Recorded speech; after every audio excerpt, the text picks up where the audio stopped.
Bismillahirrahmanirrahim. Assalamualaikum warahmatullahi wabarakatuh. Alhamdulillahirrahmanirrahim. Wassalatu wassalamu ala asrafil anbiya wal mursalin wa ala alihi wa sahbihi ajma'in. Amma ba'd. Alhamdulillah pada hari ini, hari Minggu 2 Agustus 2020, saya menunaikan janji saya menunaikan tanggapan saya terkait dengan permintaan Bapak dan Ibu guru, khususnya di lingkungan Provinsi DKI Jakarta terkait dengan pembuatan penelitian tindakan kelas di masa pandemi. Bapak dan Ibu guru yang saya hormati, yang saya muliakan, sebelum kita membahas terkait dengan penelitian tindakan kelas di masa pandemi, sebelumnya saya ingin kita menyamakan persepsi terlebih dahulu terkait dengan konsep pemahaman kita tentang kelas, ya. Saya yakin Bapak dan Ibu guru semuanya sudah memahami bahwasanya konsep kelas, tempat terjadinya proses belajar mengajar itu bukan hanya pada kelas-kelas fisik, kelas bangunan fisik yang terdapat di sekolah Bapak dan Ibu guru yang saya hormati. Sekali lagi, bukan hanya kelas-kelas yang terdapat pada sekolah masing-masing Bapak dan Ibu guru yang saya hormati.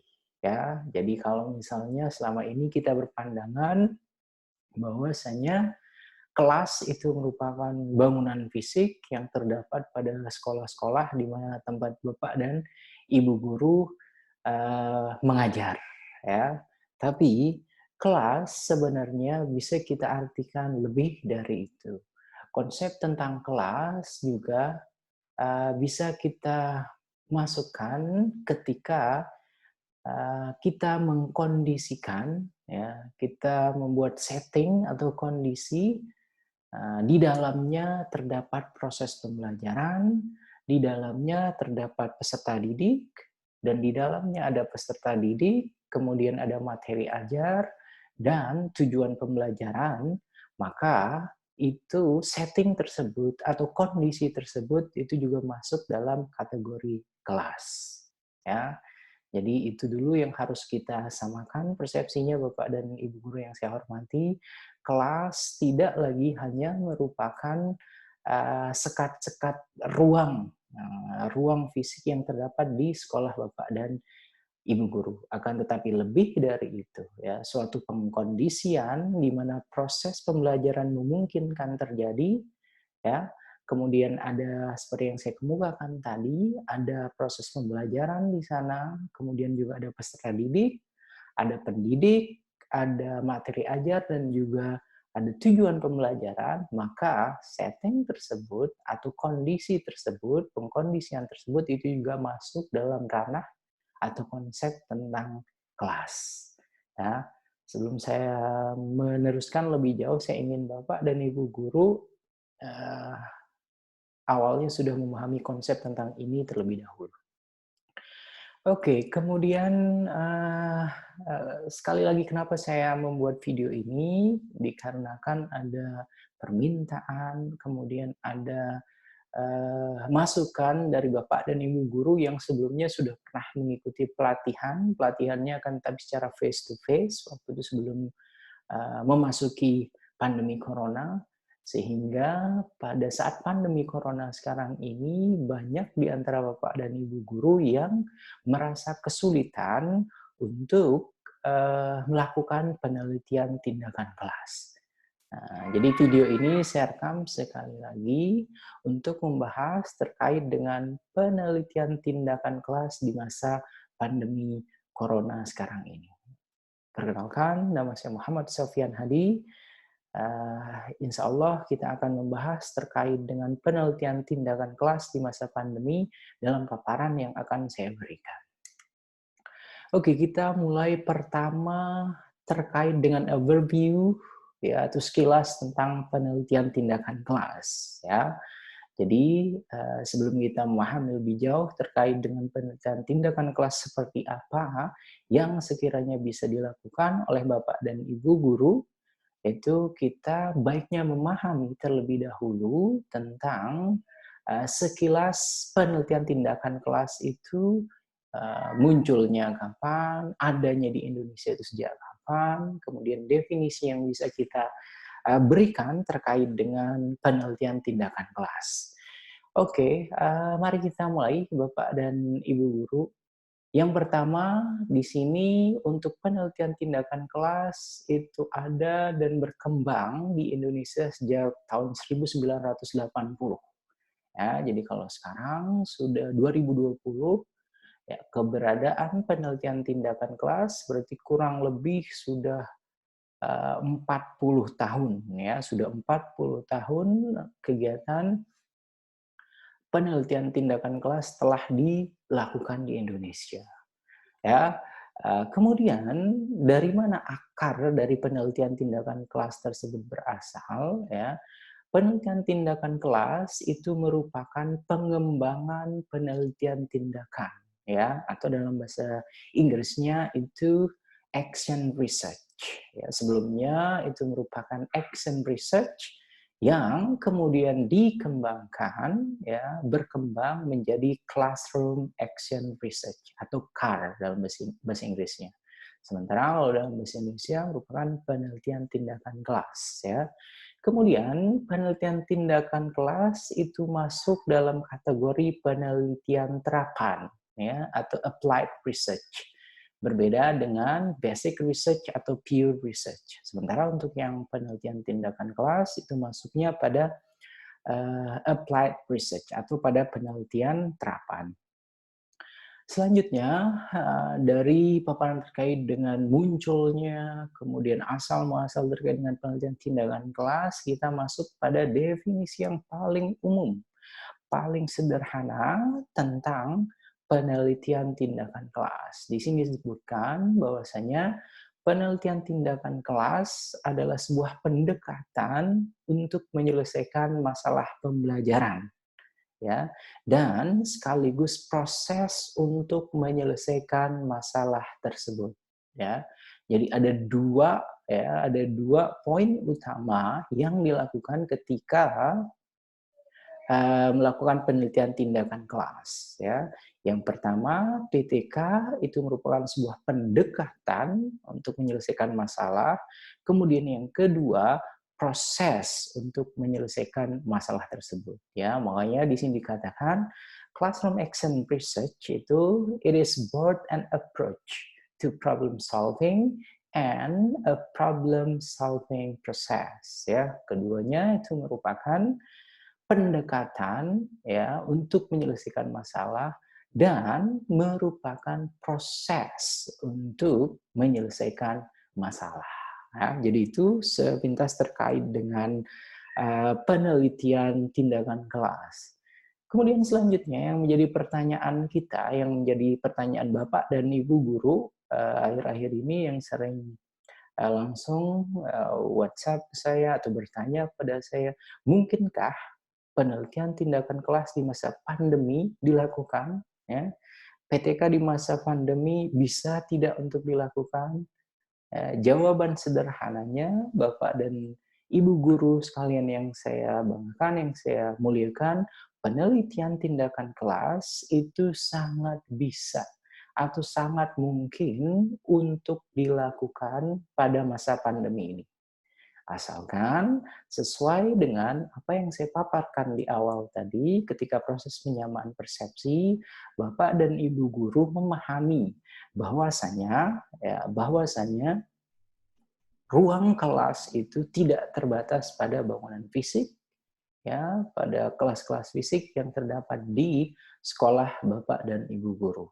Kalau misalnya sudah memahami konsep tersebut, maka akan secara otomatis, ya, Bapak dan Ibu guru langsung bisa menjawab, apakah memungkinkan untuk dilakukan PTK di masa pandemi? Ya, jawabannya itu pasti memungkinkan atau pasti bisa kita melakukan penelitian tindakan kelas di masa pandemi corona sekarang ini. Kemudian selanjutnya fokus ya. Kalau tadi terkait dengan overview atau sekilas tentang penelitian tindakan kelas, definisinya apa? Selanjutnya adalah fokus. Fokus pada penelitian tindakan kelas itu pada masalah spesifik dalam konteks tertentu dan tidak dimaksudkan untuk memperoleh pengetahuan ilmiah yang bisa digeneralisasikan. Ya, sebagaimana lazimnya penelitian kuantitatif. Nah, tujuannya untuk memperoleh pengetahuan ilmiah yang bisa digeneralisasikan. Itu untuk yang penelitian kuantitatif. Atau memperoleh pengetahuan ilmiah yang bisa ditransferabilitaskan lazimnya pada penelitian kualitatif. Ya, jadi spesifik dalam konteks tertentu di sini maksudnya kegiatan penelitian tindakan kelas itu fokusnya pada apa yang terjadi di kelas di kelas tempat Bapak dan Ibu guru mengajar kepada para peserta didik. Ya, kelas tanda kutip ya sesuai dengan pemahaman kita di awal tadi mudah-mudahan tidak lagi terpaku pada sekolah yang uh, menjadi tempat Bapak dan Ibu guru mengajar sehari-hari. Gitu ya.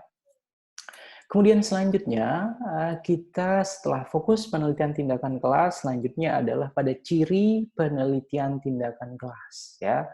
Pada ciri penelitian tindakan kelas, di sini saya mengutip pendapatnya Burns yang mengemukakan bahwasanya ada 4 ciri utama penelitian tindakan. Ya. Yang pertama itu adalah situasional, kemudian yang kedua kolaboratif, yang ketiga ada participatory, kemudian yang terakhir yang keempat ada self-evaluative. Ya, selain dari 4 ciri penelitian tindakan kelas ini, salah satu ciri yang bisa kita masukkan adalah adanya siklus. Ya, adanya siklus yang dilakukan pada proses penelitian tindakan kelas. Ya, jadi bisa Bapak dan Ibu guru tambahkan menjadi 5 itu tidak apa-apa. Tapi ini merupakan ciri utama yang dikemukakan oleh Burns. Kemudian apa yang dimaksudkan dengan situasional? Di sini dikemukakan situasional maksudnya dalam penelitian tindakan kelas itu peneliti mendiagnosis masalah dalam konteks tertentu dan berupaya menyelesaikannya dalam konteks itu pula. Ya, maksudnya kalau misalnya ada permasalahan di kelas tersebut, maka yang menjadi fokus hanya pada masalah yang terjadi di kelas tersebut. Ya, kemudian selanjutnya peneliti berangkat dari permasalahan yang dihadapi. Jadi sesuai dengan apa yang menjadi kendala, apa yang menjadi permasalahan ketika Bapak dan Ibu guru mengajar di ruang kelas. Atau di ruang kelas dalam tanda kutip, sekali lagi saya ingatkan, kelas tidak hanya bangunan-bangunan fisik yang ada pada sekolah Bapak dan Ibu guru. Ya, selanjutnya yang kedua, di sini ada kolaboratif. Di sini dimaksudkan peneliti dan praktisi bekerja bersama-sama. Ya, misalnya dalam melaksanakan kegiatan, guru bekerja sama dengan pihak-pihak lain seperti atasan, atasan di sini maksudnya kepala sekolah. Kemudian selanjutnya ada teman sejawat, sesama guru, mungkin bisa meminta masukan pada guru yang lebih senior. Kemudian selanjutnya ada siswa dan orang tua. Sekali lagi, kenapa penelitian tindakan kelas itu cirinya kolaboratif? Karena muaranya nanti semua pihak yang terlibat dalam proses pembelajaran ya itu dapat secara langsung memantau, dapat secara langsung mendukung proses terjadinya penelitian tindakan kelas ini tadi. Selanjutnya yang ketiga, partisipatori. Nah, di sini maksudnya anggota tim penelitian secara langsung mengambil bagian dalam penelitian. Jadi tiap-tiap partisipan atau tiap-tiap anggota yang ikut pada penelitian tindakan kelas itu secara langsung terlibat dalam proses penelitian. Kemudian yang keempat, itu ada self-evaluative. Yang dimaksudkan dengan self-evaluative di sini modifikasi atau perbaikan ya itu dievaluasi secara terus-menerus dalam kondisi yang berlangsung untuk proses perbaikan. Ya, misalnya dalam satu semester itu ada 5 bulan atau ada 6 bulan, Bapak dan Ibu guru atau misalnya juga dosen ya, melakukan penelitian tindakan kelas itu terus-menerus ya, sesuai dengan ragam permasalahan yang dihadapi ketika melakukan eh, proses pembelajaran di ruang kelas ya. Jadi itu self evaluatif itu secara terus-menerus ya, sehingga nantinya ketika penelitian tindakan kelas tersebut telah berakhir, nanti akan ada perubahan nyata sebagai dampak dari penelitian tindakan kelas yang dilakukan oleh Bapak dan Ibu guru atau para dosen yang mengajarkan kepada para mahasiswa mereka. Kemudian selanjutnya untuk yang tujuan penelitian tindakan kelas ya, untuk tujuan penelitian tindakan kelas, tujuan yang paling umum, tujuan yang paling sering kita dengar terkait dengan penelitian tindakan kelas itu adalah melakukan perbaikan atau meningkatkan kualitas pembelajaran di kelas ya. Kemudian hasil dari PTK ini nantinya dapat digunakan untuk berbagi pengalaman dengan sesama guru atau dengan sesama dosen dan praktisi yang mengajar bidang studi yang sama di tempat lain. Jadi ada sharing of knowledge di sini. Ketika misalnya ada satu hasil penelitian tindakan kelas yang berhasil, kemudian itu bisa dijadikan rujukan untuk diimplementasikan di tempat lain. Ya. Dengan demikian, sekali lagi di sini PTK adalah jenis penelitian yang dilakukan oleh para praktisi ya, bukan jenis penelitian akademik atau ilmiah yang berusaha untuk menemukan temuan baru berupa konsep, proposisi atau teori. Ya, PTK di sini dilakukan oleh para praktisi pendidikan untuk memperbaiki proses pembelajaran atau kualitas pembelajaran dan menyelesaikan masalah yang timbul di kelas yang diajar oleh guru.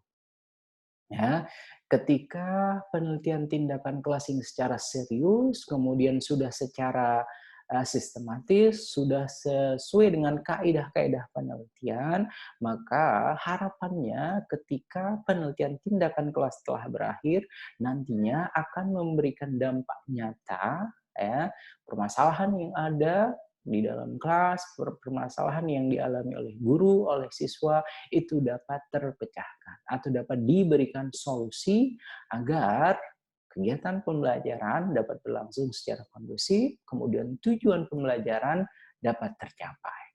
Oke, selanjutnya setelah tujuan, kita masuk ke permasalahan dalam penelitian tindakan kelas. Ya, di sini dikemukakan penelitian tindakan kelas dimulai dari masalah yang sangat sempit dan praktis. Ya, kenapa dimaksudkan sangat sempit dan praktis? Karena sekali lagi, kembali lagi, permasalahan yang akan diteliti, yang akan dianalisis itu adalah permasalahan yang terjadi dalam konteks ruang kelas, tempat Bapak dan Ibu guru, tempat para dosen mengajar kepada para peserta didik. Ya, bukan masalah yang bersifat ilmiah dan teoritik. Teori dalam PTK itu bersifat preskriptif, bukan explanatory, ya, untuk menjelaskan suatu fenomena, untuk melahirkan teori baru atau generating new theory, dan juga bukan merupakan hipotesis untuk dibuktikan sebagaimana lazimnya dalam penelitian kuantitatif. Ya, metodenya pun tidak ada ukuran standar sebagaimana dalam penelitian formal, ya, mulai dari persoalan situs, sampel, kontrol validitas, instrumen hingga analisis datanya.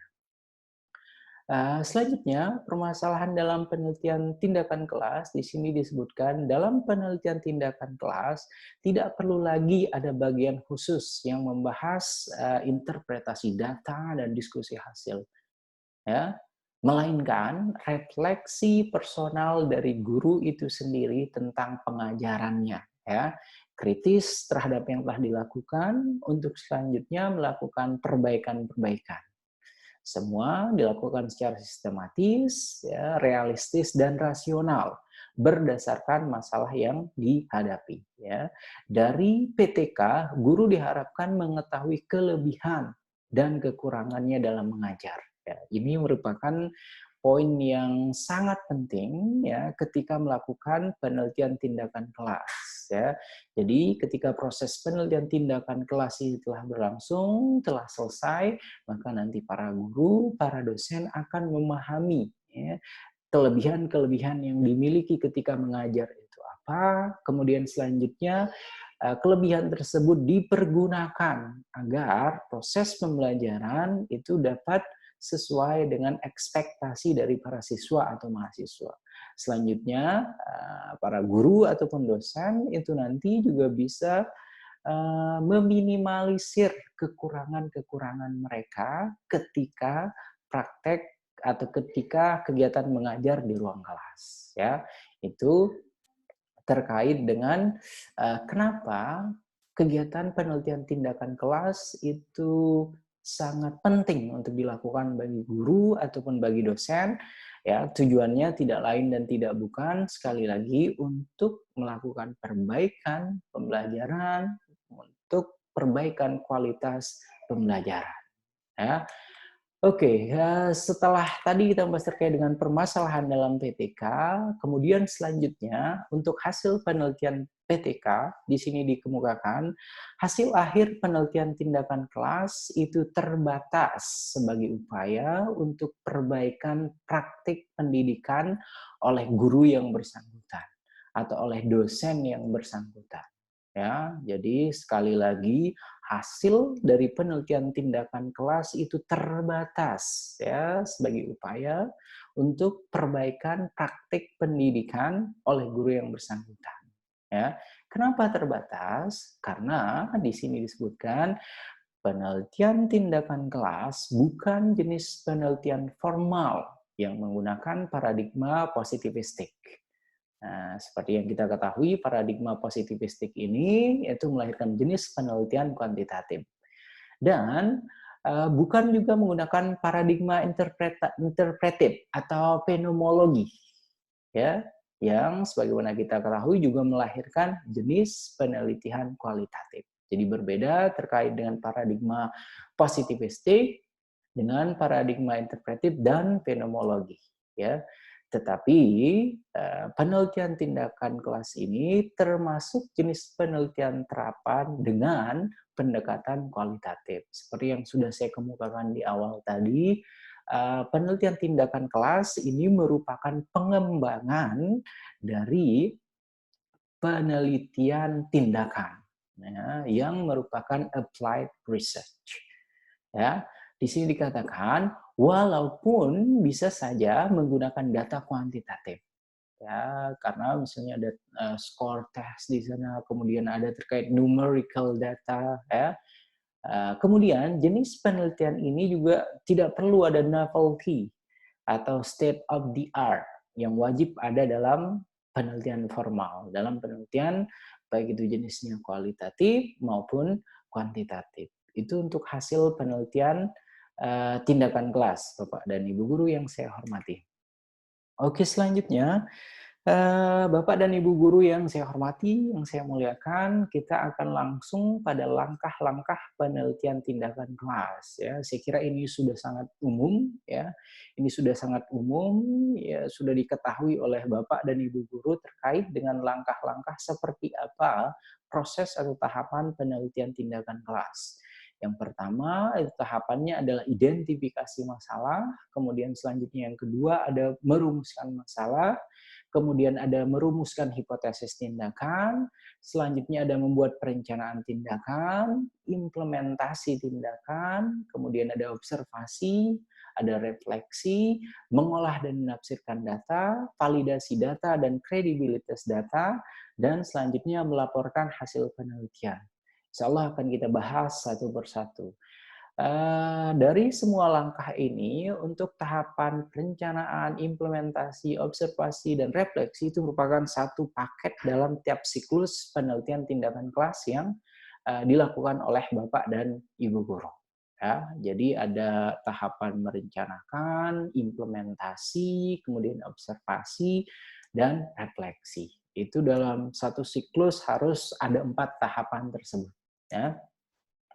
Oke, kita mulai dari yang pertama, identifikasi masalah ya. Jadi, identifikasi masalah di sini insya Allah saya akan mencoba untuk menjelaskan sesuai dengan, eee, permasalahan yang dialami sekarang ketika masa pandemi, yang dialami oleh Bapak dan Ibu guru atau yang dialami oleh para dosen ya. Identifikasi masalah itu yang pertama kita harus mengetahui terkait dengan variabel X dan variabel Y, ya. Yang dimaksudkan dengan variabel X dan variabel Y di sini dalam penelitian tindakan kelas itu ada dua variabelnya. Yang pertama variabel permasalahan, kemudian yang kedua variabel solusi yang ditawarkan. Ya, contoh variabel masalah pada masa pandemi, di sini ada beberapa saya contohkan ya. Jadi contoh ini sesuai dengan uh, apa yang sedang terjadi sekarang ya pada masa pandemi. Penelitian tindakan kelas yang bisa dilakukan oleh Bapak Ibu guru atau bisa dilakukan juga oleh para dosen ya. Di sini ada beberapa contoh variabel masalah. Yang pertama, rendahnya tingkat partisipasi siswa dalam mengikuti proses pembelajaran daring. Itu contoh variabel masalah yang pertama. Kemudian yang kedua, minimnya tingkat pemahaman siswa tentang konsep trigonometri misalnya ya. Kemudian yang ketiga, contoh variabel masalah, rendahnya kemampuan berbicara siswa.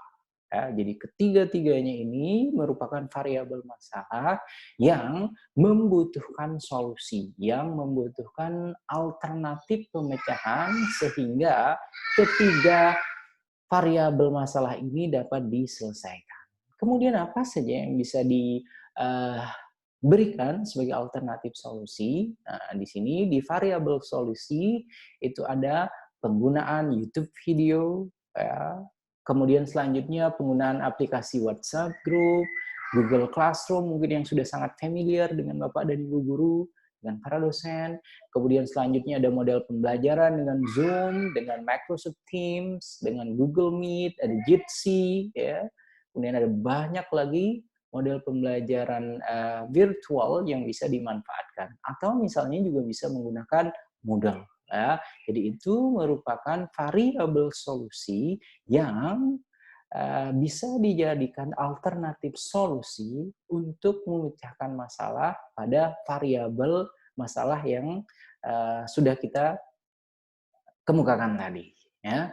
Kemudian selanjutnya judul ya, judul pada masa pandemi di sini saya akan memberikan satu contoh judul ya yang bisa dibuat langsung, yang bisa ditiru, bisa ditulis langsung oleh Bapak dan Ibu guru. Di sini misalnya peningkatan kemampuan berbicara siswa kelas 5 dengan model pembelajaran Google Classroom atau WhatsApp Group ya pada siswa SD atau SMP atau SMA Menteng 1 Jakarta Pusat. Itu merupakan judul penelitian tindakan kelas pada masa pandemi ya. Kemudian dari judul tersebut di atas kita breakdown lagi ya, kita pecah lagi menjadi beberapa. Yang pertama terkait dengan variabel Y atau variabel permasalahannya. Di sini kemampuan berbicara siswa. Ya, kemampuan berbicara siswa, anggap saja misalnya di SD tersebut, di SD Menteng 1, SMP Menteng 1, atau SMA Menteng 1 Jakarta Pusat, itu kemampuan berbicara siswa itu masih cukup rendah, sehingga membutuhkan solusi, membutuhkan alternatif pemecahan, sehingga nantinya kegiatan pembelajaran itu dapat meningkatkan kemampuan berbicara siswa. Kemudian variabel X-nya apa? Tinggal kita lihat ya, variabel X sekali lagi sebagai variabel solusi. Variabel solusi yang kita tawarkan di sini adalah model pembelajaran Google Classroom atau WhatsApp Group ya.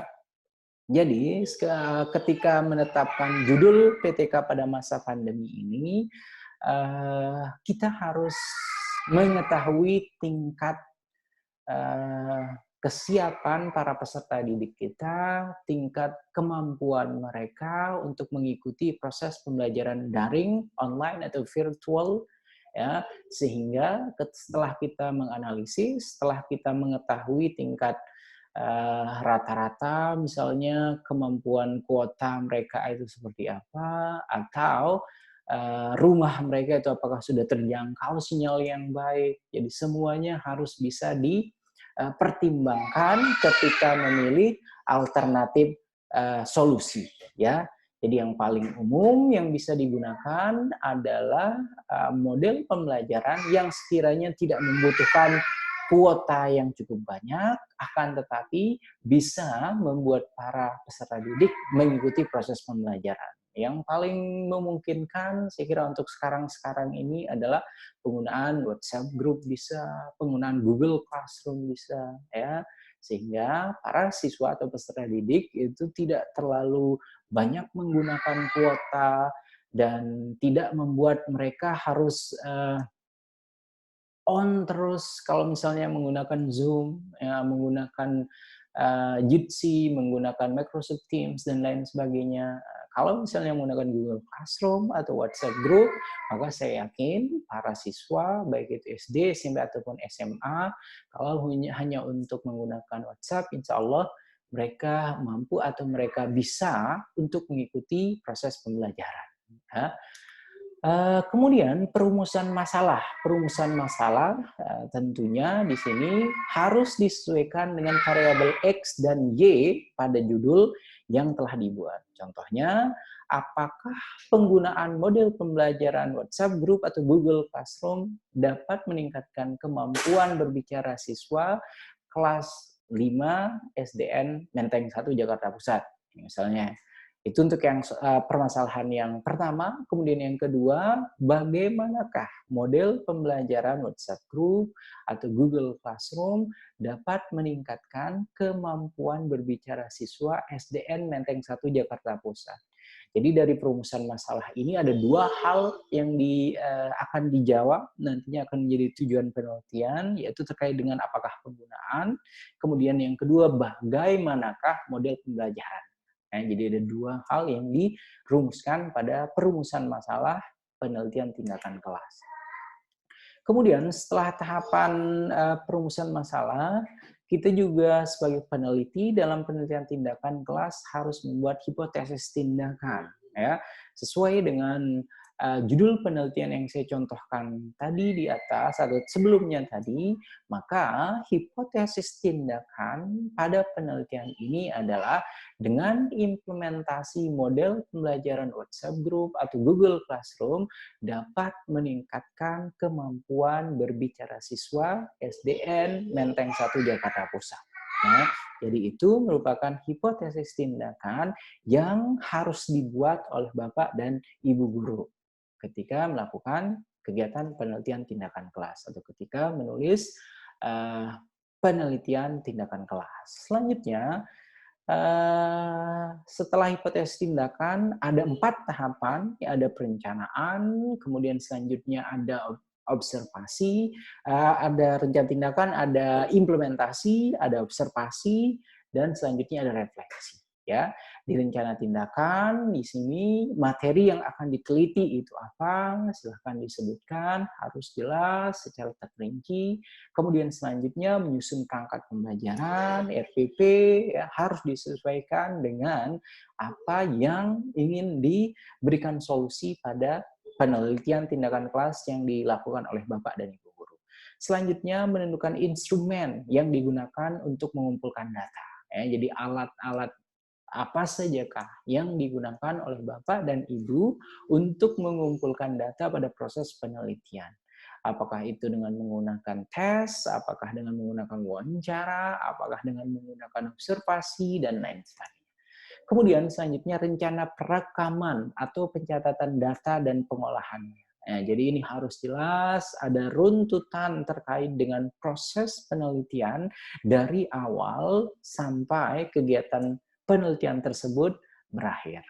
Sehingga nantinya akan diperoleh temuan yang dapat membuat Bapak dan Ibu guru memahami bahwasanya penelitian tindakan yang dilakukan itu sudah sesuai dengan kaedah-kaedah dalam penelitian ilmiah.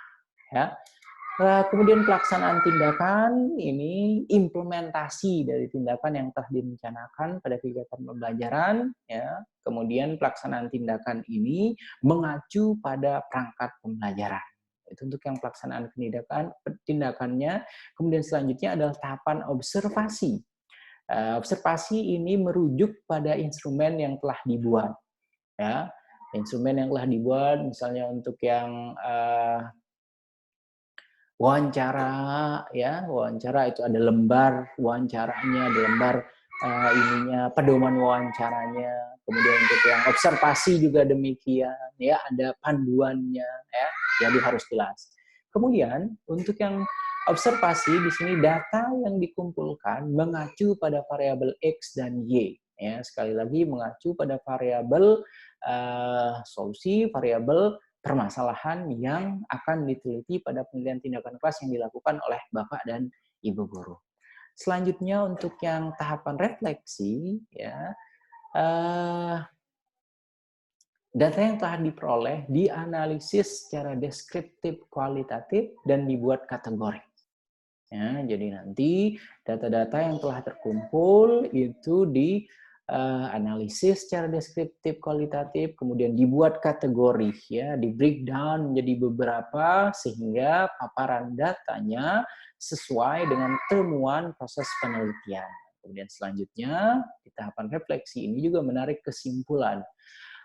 Pada tahapan refleksi ini juga merupakan tahapan ketika Bapak dan Ibu guru atau para dosen itu memutuskan apakah nanti akan lanjut untuk melakukan siklus kedua, siklus ketiga, dan selanjutnya. Jadi pada tahapan refleksi ini sudah terlihat, ya, hasil dari treatment, hasil dari tindakan yang diberikan itu sudah sesuai atau sudah mencapai dari indikator keberhasilan tindakan yang menjadi target Bapak dan Ibu guru ketika melakukan penelitian tindakan kelas. Itu untuk tahapan refleksi. Kemudian selanjutnya pengolahan data di sini, data yang dikumpulkan melalui pengamatan, itu selanjutnya dianalisis. Data itu bisa berupa sikap, motivasi, hasil belajar siswa melalui tes maupun pengamatan terhadap pelaksanaan kegiatan pembelajaran yang dilakukan oleh guru. Data kemudian diinterpretasikan dalam bentuk narasi, deskriptif, kualitatif, kemudian data dapat disajikan dalam bentuk tabel dan grafik. Ya. Kemudian selanjutnya validasi data dan kredibilitas PTK. Ya, di sini ada 3, ada member check, kemudian selanjutnya ada triangulasi, kemudian ada triangulasi berdasarkan 3 sudut pandang.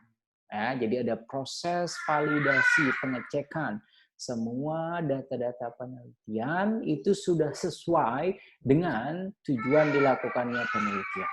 Ya, ada cek dengan teman sejawat selaku guru senior misalnya, atau cek dengan kepala sekolah misalnya yang juga ikut terlibat dalam proses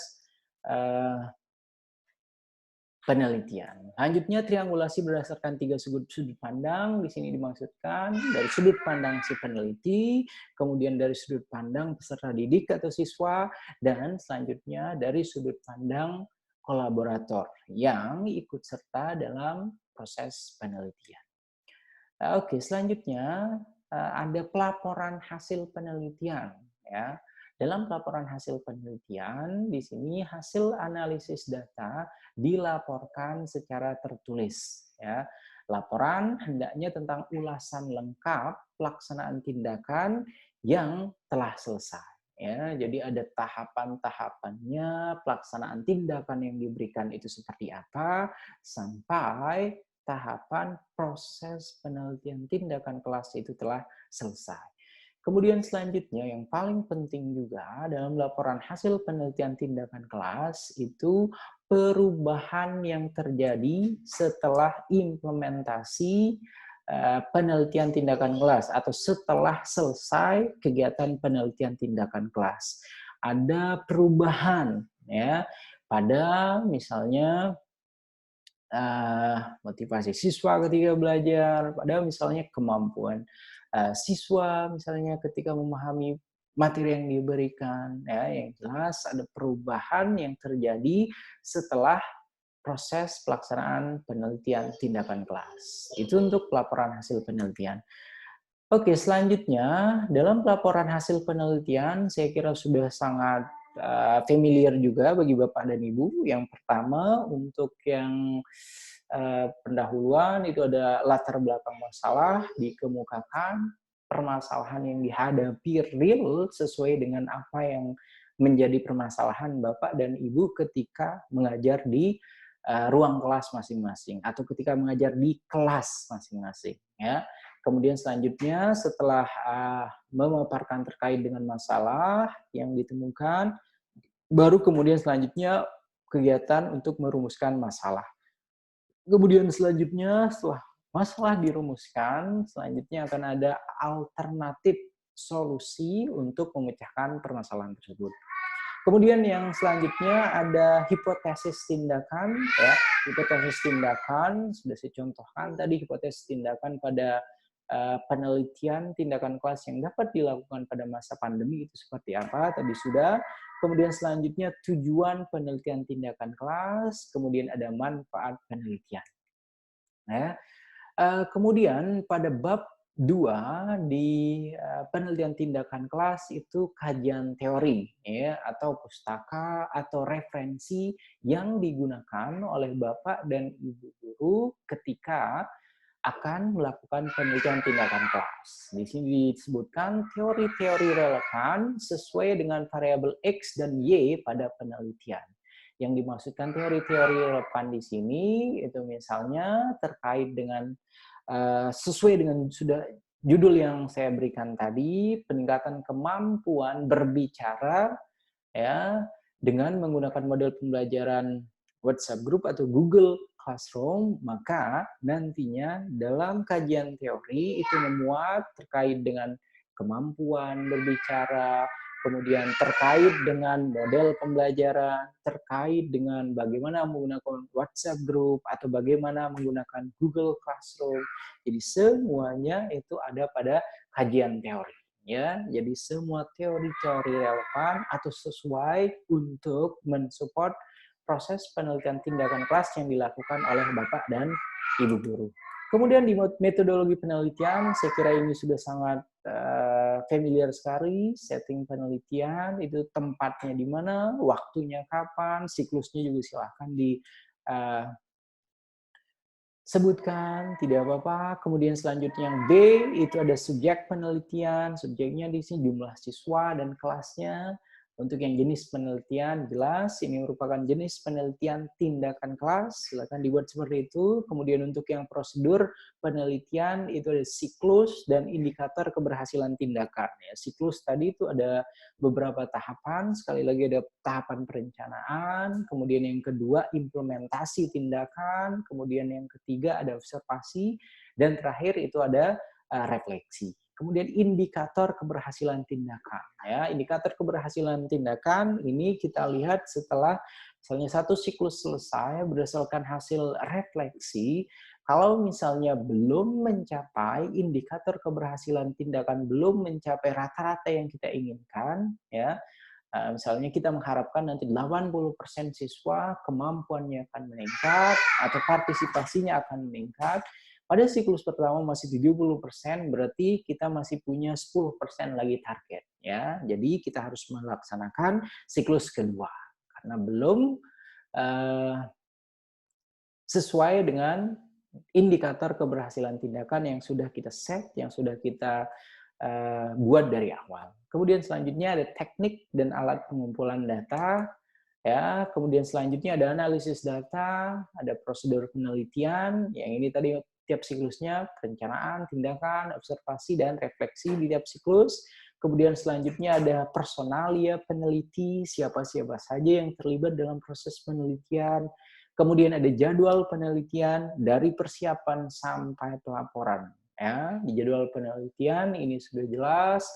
Soalnya di bulan Januari tahapannya apa, bulan Februari itu tahapannya apa, Maret apa, itu harus jelas sampai pada bulan, tempat, ya, bulan, saat kegiatan penelitian tindakan kelas tersebut telah berakhir, keberhasilan tindakannya sudah tercapai, itu juga dibuat dalam jadwal penelitian. Di sini jadwal penelitian itu bentuknya dalam tabel, sehingga kelihatan secara jelas runtutan kegiatan penelitian tindakan kelas yang dilakukan oleh Bapak dan Ibu guru. Ya, kemudian selanjutnya ada daftar pustaka, dan yang terakhir ada riwayat hidup peneliti. Ya, daftar pustaka, sekali lagi saya berharap untuk membuat daftar pustaka itu sesuaikan dengan semua teori-teori yang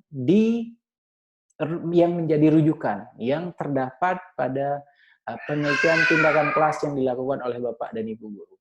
Karena sering sekali ketika misalnya saya memeriksa skripsi, ya, memeriksa proposal, memeriksa tugas akhir, itu banyak sekali referensinya di dalam daftar pustaka, akan tetapi ketika saya cek satu per satu menggunakan aplikasi, itu banyak sekali yang missing, yang tidak terdapat, yang tidak terdetek. Ya, jadi silahkan untuk daftar pustaka dibuat itu sesuai dengan yang digunakan saja. Ya, kemudian riwayat hidup peneliti, jadi silahkan terkait dengan riwayat hidup Bapak dan Ibu guru atau para dosen, yaitu silahkan diisi sesuai dengan adanya. Ya. Kemudian hasil dan pembahasan penelitian, ya, ini biasanya pada bab 4, setelah bab 3 metodologi penelitian, itu gambaran setting penelitian secara umum digambarkan, ya, penelitiannya itu pada sekolah mana, pada kelas berapa, ya, kemudian dikemukakan jumlah siswanya, ya. Di sini dijelaskan uraikan penelitian secara umum atau keseluruhan. Ya, jadi sudah jelas di hasil dan pembahasan penelitian ini disesuaikan dengan temuan, disesuaikan dengan subjek penelitian yang menjadi fokus pada penelitian tindakan kelas yang dilakukan oleh Bapak dan Ibu guru. Selanjutnya penjelasan per siklus atau penjelasan tiap siklus. Pada siklus pertama itu dipaparkan secara sistematis, secara runut tentang apa saja temuannya, apa saja tahapannya, ya harus dijelaskan. Nah, misalnya ada 3 siklus, berarti ada 3 penjelasan. Siklus pertama, siklus kedua, dan siklus ketiga. Baru selanjutnya ada proses analisis data, kemudian ada pembahasan dan kesimpulan. Tapi seperti yang saya kemukakan pada slide di awal tadi, ketika hasil dan pembahasan dalam penelitian tindakan kelas itu sebenarnya merupakan refleksi Bapak dan Ibu guru selaku pengajar, ya, tentang bagaimana sebenarnya proses-proses perbaikan yang diberikan atau yang dilakukan sehingga kegiatan pembelajaran tersebut menjadi efektif, menjadi efisien bagi para peserta didik.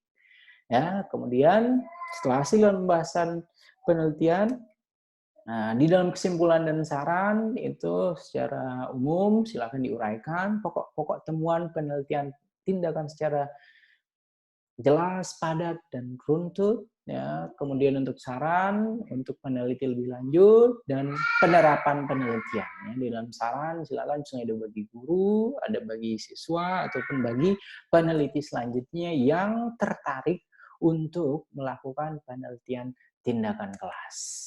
Ya, jadi itu saja mungkin yang bisa saya sampaikan, Bapak dan Ibu guru yang saya muliakan, yang saya hormati.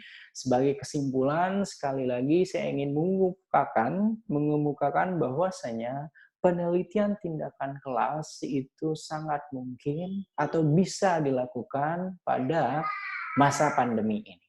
Ya, jadi penelitian tindakan kelas bisa dilakukan pada masa pandemi kalau misalnya Bapak dan Ibu guru sudah memahami tentang konsep kelas yang dari awal tadi sudah saya bahas, ya. Konsep kelas di mana suatu pengkondisian setting, ya, di dalamnya ada proses pembelajaran, kemudian ada peserta didik, ada pendidik, ada materi ajar, dan ada tujuan pembelajaran, maka setting atau kondisi tersebut itu masuk dalam kategori kelas, ya. Karena pada masa pandemi sekarang, maka jawaban yang paling mutakhir, jawaban yang paling masuk akal atau make sense itu adalah kelas virtual atau kelas online atau kelas daring, ya, pembelajaran daring, atau misalnya PJJ, pembelajaran jarak jauh, atau apapun Bapak dan Ibu guru sebut tersebut, itu silahkan, tidak apa-apa. Yang jelas penelitian tindakan kelas pada masa pandemi itu dapat dilakukan oleh Bapak dan Ibu guru yang saya hormati. Kemudian sebenarnya Bapak dan Ibu guru untuk penelitian yang bisa digunakan sebagai salah satu persyaratan untuk misalnya ada promosi atau kenaikan pangkat, itu bukan hanya pada penelitian tindakan kelas yang bisa dilakukan pada masa pandemi ini. Ada misalnya penelitian content analysis, ya, analisis isi. Di penelitian analisis ini sederhananya Bapak dan Ibu guru itu menganalisis atau melakukan proses analisis tentang misalnya bahan ajar yang Bapak dan Ibu guru gunakan ketika proses pembelajaran di ruang kelas atau di sekolah. Ya, itu Bapak dan Ibu guru misalnya menganalisis buku teks tersebut atau materi ajar tersebut, sehingga apa yang Ibu lakukan melalui konten analisis itu juga bisa masuk atau bisa digunakan sebagai salah satu persyaratan untuk kenaikan pangkat. Karena itu juga merupakan proses melakukan penelitian yang dalam masuknya itu dalam analisis isi. Selanjutnya selain content analysis ada juga penelitian survei, ya, penelitian survei sederhananya itu bisa Bapak dan Ibu guru lakukan hanya dengan mengirimkan angket melalui WhatsApp, melalui Google Form dan lain sebagainya, dan saya kira itu akan sangat bisa digunakan sebagai salah satu prasyarat dalam kenaikan jabatan atau kenaikan pangkat. Selain penelitian survei ada juga penelitian eksperimen, ya. Penelitian eksperimen itu sangat bisa juga dilakukan pada masa pandemi ini.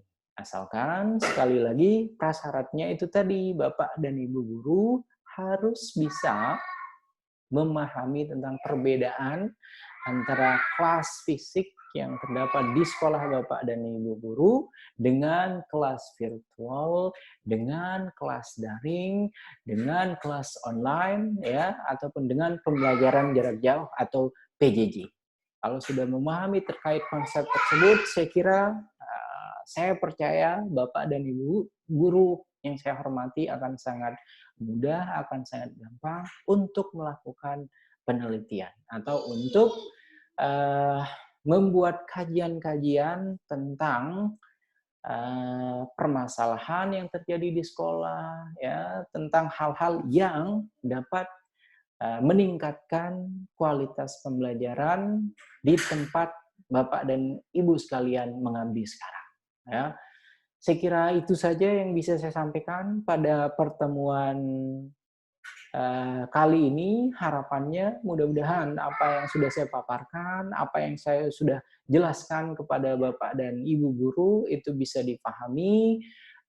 Kalau misalnya ada hal-hal yang ingin ditanyakan, silakan langsung japri saya atau bisa langsung menuliskan komentar, ya, di bawah dengan menuliskan pertanyaan boleh, kemudian dengan memberikan tanggapan boleh, pandangan silakan, apapun itu saya sangat terbuka dengan ragam masukan, kritik atau apapun itu tentang apa yang sudah saya paparkan, ya. Terima kasih banyak Bapak dan Ibu guru yang saya muliakan, yang saya hormati, dan terakhir saya berharap jangan lupa untuk subscribe, like, share, dan komen pada video ini.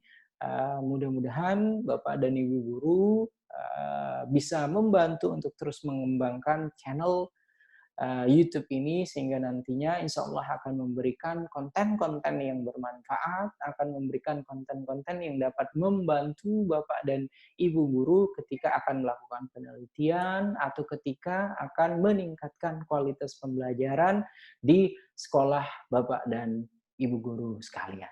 Ya.